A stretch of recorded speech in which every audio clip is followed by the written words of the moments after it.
Niining panahon nga ang putling ebanghelyo gihagis sa mga hiwi nga pagtulunan.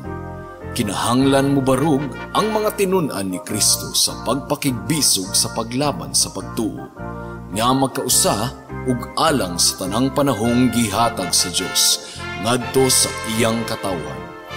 Maoy hinungdan nga namugna kining tulumanon ang putling ebanghelyo. 30 minutos nga pagsabwag sa tinuod nga ebanghelyo. Kauban ni Pastor Jeremias Hangad, ang putling ebanghelyo. Tulumanon nga gihatod kaninyo sa Herald of Grace Radio Ministries Philippines. Ang putling ebanghelyo. Ang putling ebanghelyo. Ang putling ebanghelyo.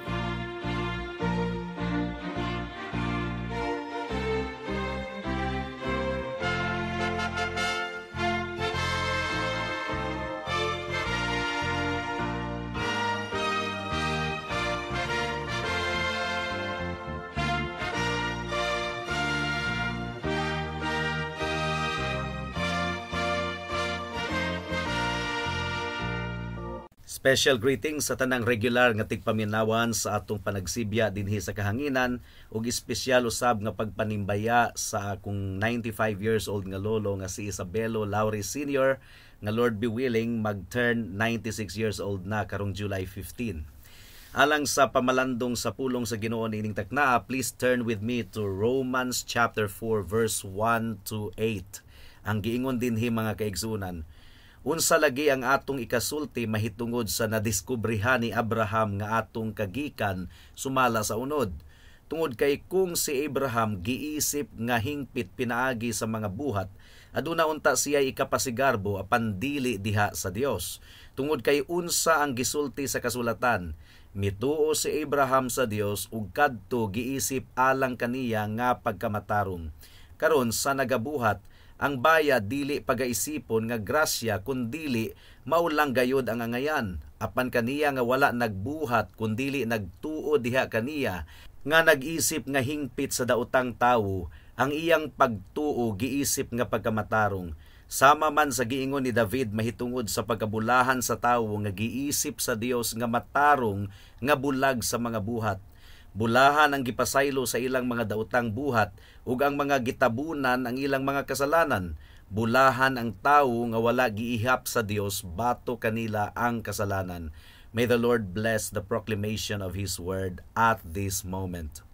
Mga kahigalaan, ang mga Pilipino wala gayud kaayoy sense of history. Kay nganuman, dali ra gayud kaayong makalimot ang mga Pilipino sa mga importante kaayo nga kamatuoran mahitungod sa kasaysayan sa atong nasod ug sa ilang kahulugan kanato ingon nga mga Pilipino. Kanunay nato kining madunggan nga ang mga Pilipino kuno limtanon kaayo. Ang mga uso sa atong panahon karon maoy dali kaayong makatabon sa atong kagikan isip usa ka nasod. Now daghan kaayo ang approach sa mensahe sa ebanghelyo niini nga attitude. Aduna sila'y panghuna-huna nga ilisdan na ang mensahe sa ebanghelyo gumikan kay karaan na kuno kaayo dili na applicable sa atong panahon karon. Ang gikinahanglan kuno sa mga kabataan karon kining mga mensahe nga makarelate sila. Kung gospel message nga tiniguang kuno nga mensahe dili na applicable sa atong panahon karon. Pero mga kaigsuonan, ang ebanghelyo dili gayud mausab. It is the same old gospel story nga gipadayag sa Biblia gikan sa karaang tugon hangtod sa bagong tugon ug hangtod sa atong kapanahunan karon. Gihimo kining tataw ni Apostle Paul sa verse 1 ug verse 2 palanggani sa Romans chapter 1. Ang giingon dinhi mga kaigsunan, si Pablo nga ulipon ni Hesukristo gitawag aron mahimong apostol, gilain alang sa ebanghelyo sa Dios nga iyang gisaad niadtong una pinaagi sa iyang mga propeta sa mga balaang kasulatan. So ang ebanghelyo mga kaigsuonan gisaad na kuno sa Ginoo niadtong una pa sa mga propeta sa mga balaang kasulatan. And again, gisulti ni Apostle Paul sa Romans chapter 3 verse 21 to 22. Ang giingon dinhi, Apan karon gipadayag ang pagkamatarong sa Dios nga bulag sa kasuguan ug gipamatud-an sa balaod ug sa mga propeta. But pasabot mga kaigsuonan, ang ebanghelyo nga atong giproklamar karon gipamatud-an sa daang tugon. Mo kini pagsamaray sa daang tugon, balaod ug mga propeta, the law and the prophets, referring to the entire Old Testament. Ang pagkamatarong sa Dios pinaagi sa pagtuo kang Hesukristo sa tanang mga nagtuo tungod kay walay kalainan. So the gospel that we proclaim right now finds its foundation in the Old Testament. So dili kini bag-o nga ebanghelyo, dili kini bag-o nga mensahe mga kaigsuonan. Eternal kini nga plano sa Ginoo. Dili kini mausab nga plano sa Ginoo, ug ang ugat niini gikan pagayod sa eternidad. So sa pagsugod nato sa chapter 4, gikutlo na ni Apostle Paul ang kasulatan, ang daang tugon, aron i-validate ang iyang mga gitudlo. For example, sa Romans chapter 4 verse 3, tungod kay unsa ang gisulti sa kasulatan, ug ang kasulatan nga but pasabot niini mga kaigsuonan, ang daang tugon mao kini ang ultimate nga source ni Apostle Paul sa iyang awtoridad, ug mo kini ang bugto nga source sa atong awtoridad. Well, kompleto na karon ang Biblia. Dili lang kay daang tugon, aduna nay bag-ong tugon. And the scripture alone, Old Testament and New Testament combined, maura gayod ang atong awtoridad sa atong pagpanudlo. O kini nga ebanghelyo, wala kini giimbento ni Apostle Paul mga kaigsuonan. Gidawat kini ni Apostle Paul gikan sa Dios mismo ug gipamatud-an kini sa balaang kasulatan. So dili kini bag-o nga ebanghelyo.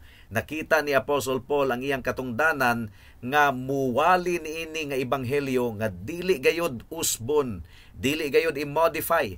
Ang giingon sa 2 Corinthians chapter 4 verse 1 and 2. Tungod niini sa pagbaton namo niini nga buluhaton pinaagi sa among nadawat nga kaluoy, wala naluya ang among kinasuluran, kundili gisalikway namo ang mga makauulawng butang nga nakatago.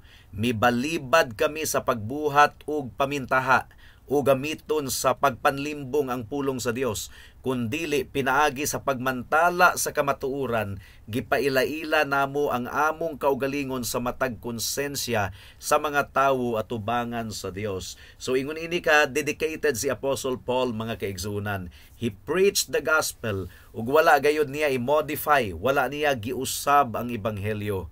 Sa chapter 1 palang gani mga kaigsuonan, gilatag na ni Apostle Paul ang ebanghelyo. Romans chapter 1 verse 16, ang giingon dinhi, tungod kay dili ko ikaulaw ang ebanghelyo, tungod kay kini ang gahom sa Dios alang sa kaluwasan sa tanang nagatuo, una sa Hudiyo ug maingon man usab sa mga Griego. But pasabot, maingon man usab sa mga Hintil. Susama ka nato sa naunang kapitulo sa chapter 3, ang argument ni Apostle Paul mao nga ang buhat sa balaod dili gayod makapahingpit sa makasasala at ubangan sa Dios. Ug mo kini ang tema sa chapter 3 ug sa chapter 4. Ang grasya sa Ginoo nga nagpahingpit sa makasasala at ubangan sa Dios. Romans chapter 3 verse 20, ang giingon dinhi, tungod kay pinaagi sa mga buhat sa balaod, walay tawo nga pagaisipon nga hingpit sa iyang pananaw.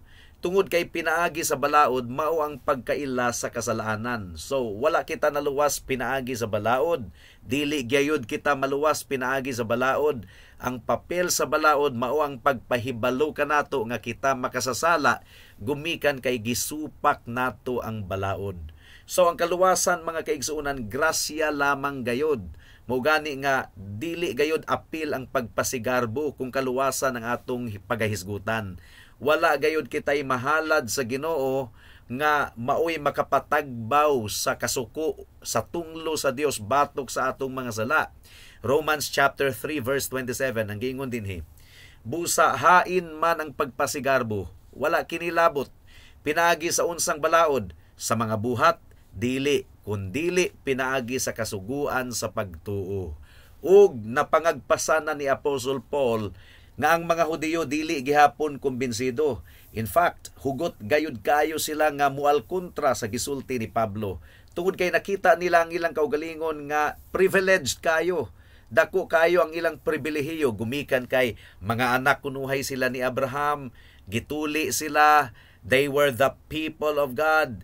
So, ang argumento ni Pablo is that gipakita ni Pablo nga ang ebanghelyo nga iyang giwali dili bag-o, gikan kini sa daang tugon pa, ug ang daang tugon nagpadayag kanato nga adunay na diskubrihan si Abraham. Aduna siya'y nadiskubrihan, ug unsa man kining iyang nadiskubrihan niya mga kaigsuunan nga ang tawo dili maluwas pinaagi sa buhat, kundili pinaagi lamang gayud sa pagtuo. So atong tun-an kining discovery ni Abraham, ato gyuding tun-an aron atong masabtan sa tataw gayud nga pamaagi ang mensahe sa ebanghelyo. Una, unsa man ang nadiskubrihan ni Abraham? Ang tubag mga kaigsuunan, nadiskubrihan ni Abraham ang pagkamatarong nga gasa sa Dios nga iyang pagadawaton diha sa pagtuo aron siya madawat atubangan sa Ginoo. So gikutlo ni Apostle Paul ang Genesis 15 verse 6 sa Romans chapter 4 verse 3. Pareho lang ang mga wording niini mga kaigsuunan. Ang giingon dinhi, tungod kay unsa ang gisulti sa kasulatan, mituo si Abraham sa Dios ug kadto giisip alang kaniya nga pagkamatarong. Mga kaigsuunan, mo kini usa sa pinakaimportante gayud kayo nga mga bersikulo sa tibuok Biblia. Gumikan kay ang gihisgutan niini mao ang pinakaimportante gayud kaayo nga pangutana nga kinahanglang ipangutana sa tanang mga katawhan. Unsa man kini nga pangutana? Unsaon man nga ang mga makasasala nga susama nimo ug susama kanako makabarog atubangan sa Dios nga balaan kaayo sa nga tanan, nga dili kita mahukman, nga dili kita pagasilutan. So how can a sinful man stand in the presence of a righteous God? O kini nga issue mga kaigsuunan, issue kini sa eternidad. Unsa man gyud ang gikinahanglan nga ang tawo makabaton og kinabuhing walay katapusan. Gidibatihan gayud kaayo kanunay kini nga bersikulo. Ang konklusyon nga imong mamugna gikan niini nga bersikulo mga kaigsuunan, maoy ilhanan kung luwas ka ba or dili pa gayud ikaw luwas. So ang issue mga kaigsuunan mao kini. Inigbarog nimo atubangan sa Ginoo, atubangan sa matarong nga maghuhukom. Unsa man ang basihan sa imong paglaom? Well, nakaplagan ni Abraham ang tubag. Iya kining nadiskubrihan. Ug unsa ang giingon sa kasulatan?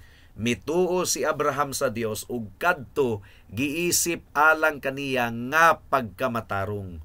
So, nakita nato nga ang tanang katawhan sa tibuok kalibutan guilty gayud kaayo atubangan sa Dios. Walay exempted. We are universally alienated. Nahimulag kita gikan sa Dios. Ang giingon sa verse 5, kita kuno dili mga Dios non, but pasabot mga dautan kita. Ug kitang tanan nahailalom sa tunglo ug kapungot sa Dios. Mao kini gilinaw sa Romans 1:18. Ang giingon dinhi, tungod kay ang tunglo sa Dios gipadayag gikan sa langit batok sa tanang pagkawalay Dios ug pagkadili matarong sa mga tawo nga mituok sa kamatuoran pinaagi sa ilang pagkadautan. So this is applicable to all. Kitang tanan nagabarog nga guilty atubangan sa Ginoo. Nakita usab nato ni adtong pamalandong nato sa unang mga semana nga wala gayoy good works. Bisan pagdaghanon kayo nato og good works, walay maayong buhat nga makapapas sa atong guilt, sa atong salaod atubangan sa Dios.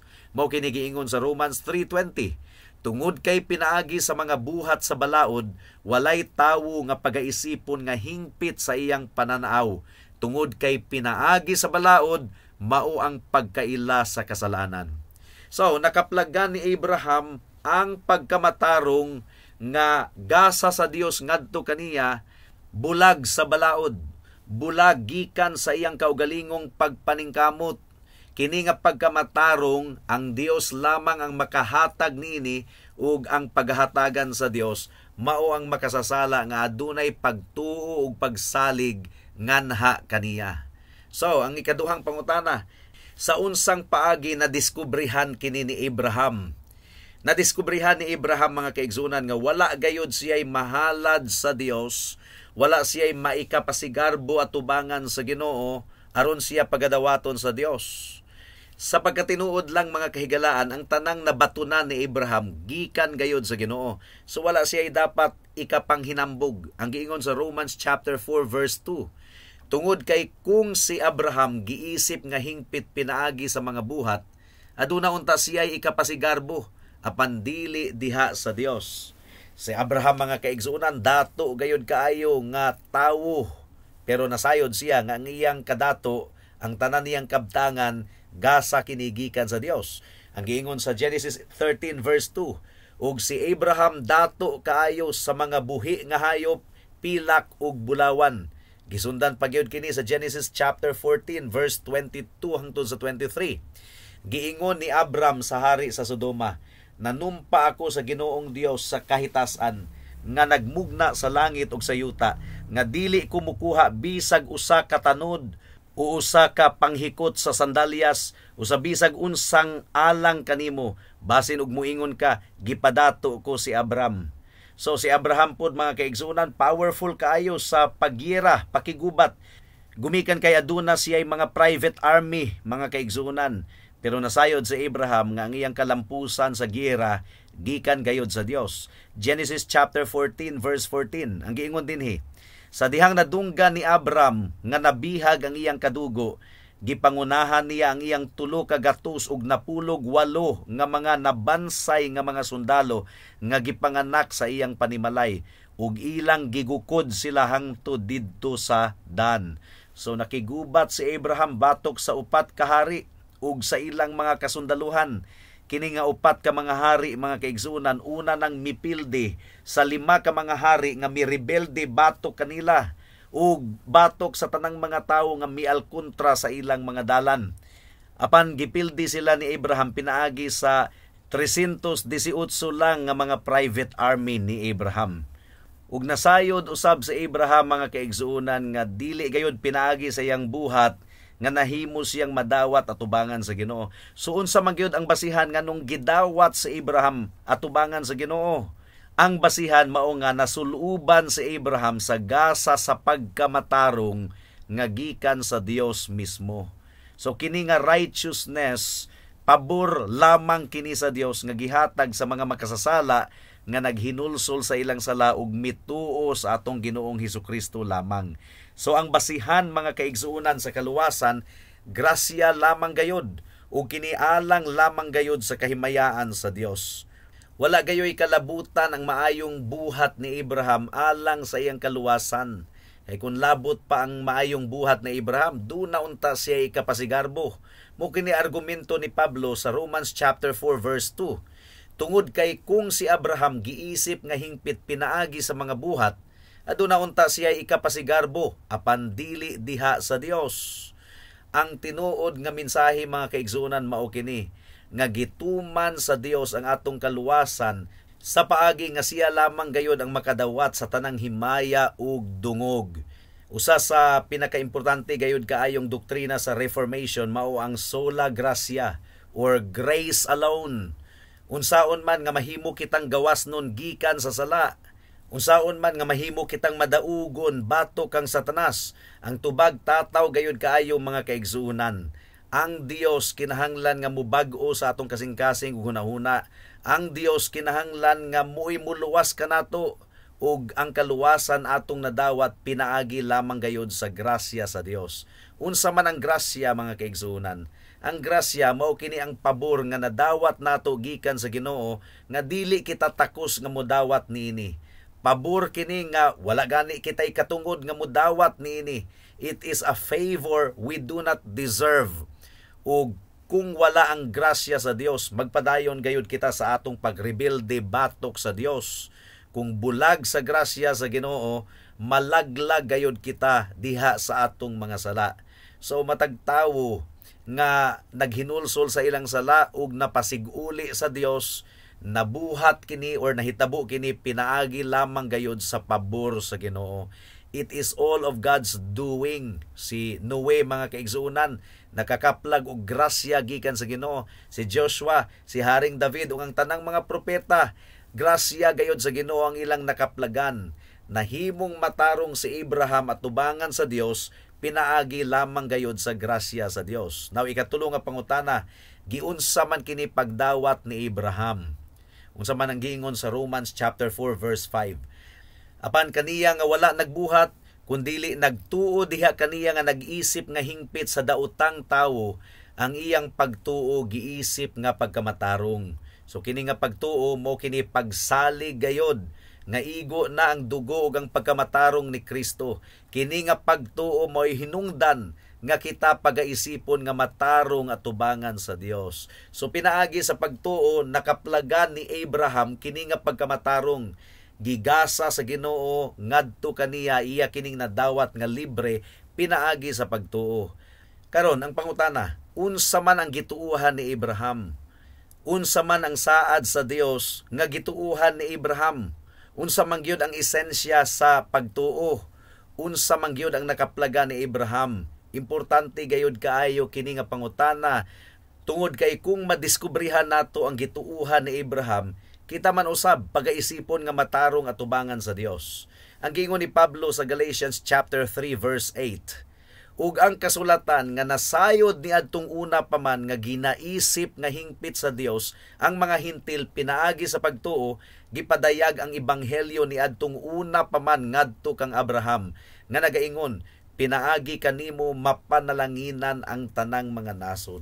So ang saad sa Ginoo ngadto kang Abraham is that adunay binhi nga muagi nga kaliwat ni Abraham gikan gayod sa iyang unod. Pinaagi niini nga binhi ang tanang kanasuran mapanalanginan. Ug kini nga binhi ni Abraham mga kaigsunan wala na gyud lain kundili ang atong Ginoong Hesukristo. Nasabtan gayud ni Abraham nga ang saad sa Ginoo espiritual. Mituo si Abraham sa saad sa Dios nga adunay binhi nga muabot nga magagikan kaniya. Ingon nga kaliwat mga kaigsunan. Nagtuo si Abraham sa saad sa Ginoo ug nga ang saad sa Ginoo labaw pa kaysa bisag unsang butang niining kalibutana. So ang pangutana, si Abraham ba mga kaigsunan nagtuo kang Kristo? Ang tubag dakong oo. Gumikan kay ang ebanghelyo nato mahitungod kang Kristo sa una ra kining gipadayag sa daang tugon.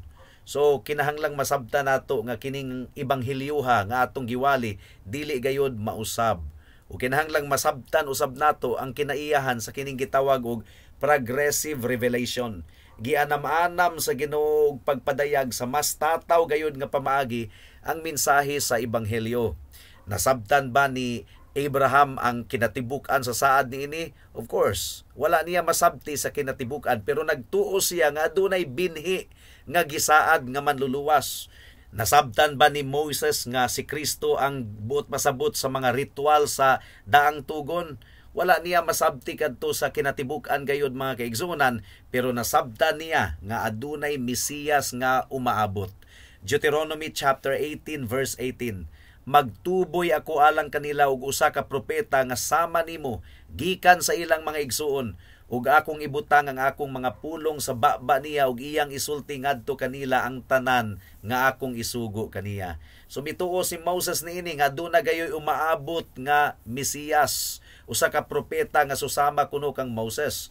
Now si Jesus gitawag usab og propeta sa bagong tugon. So, wala man kini masabti ni Moses sa kinatibuk-an gayod pero nagtuo siya sa esensya niini nga saad nga aduna gayoy ipadala ang Ginoo nga bugtong Dios ug manluluwas. Nasabtan ba ni Isaiah nga si Kristo ang but pasabot sa pananawon nga iyang nakita sa panahon ni King Ahaz kini nga ilhanan?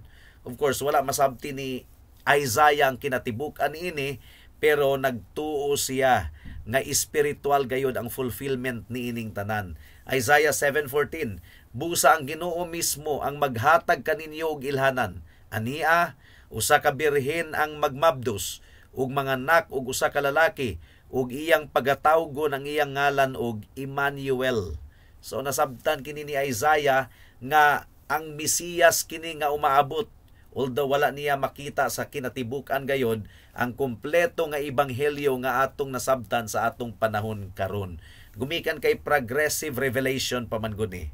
Gianam-anam sa Ginoo og pagpadayag ang iyang plano sa pagtubos sa mga makasasala pinaagi sa atong Ginoong Hesukristo nga iyang bugtong anak.